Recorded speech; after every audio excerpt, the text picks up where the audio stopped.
Okay, we'll talk briefly about how the pilot bearing, the flywheel, the clutch, and everything works. To start off with, the cool thing about having the pilot bearing is that you can use one of these, which is a lineup shaft, which is exactly the same thing as the shaft on the transmission over there.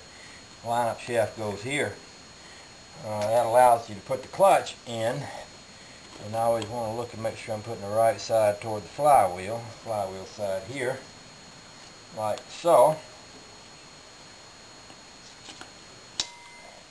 which positions the clutch basically where it wants to go. You want to have it exactly right. I notice there's a little bit of wiggle room here, which could cause me a problem later on because it's pretty hard to line that shaft up, but where I'll be doing it out of the car, hopefully it won't be something that I can't manage. And then the next thing I do is put on the pressure plate here, and the pressure plate will bolt to the flywheel. In fact, I've got some bolts here. I can just go ahead and start bolting it up and let you watch.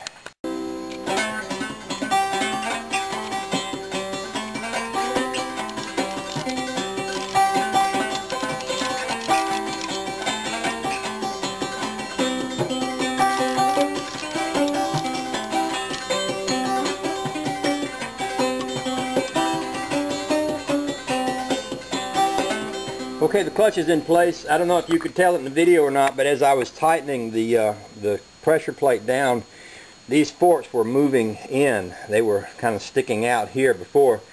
The reason they do that is because they have pressure on them. They're like, each one of these is like a little spring, and the pressure holds the plate against the flywheel, holds the clutch against the flywheel so that it won't turn. When you mash the clutch, the throwout bearing mashes these forks down and releases them, and that's what allows the clutch to turn free inside there. When you take your foot off the pedal, it slides back out. It re-engages each one of these little springs, which puts the pressure plate back against the clutch. That's basically how a clutch works.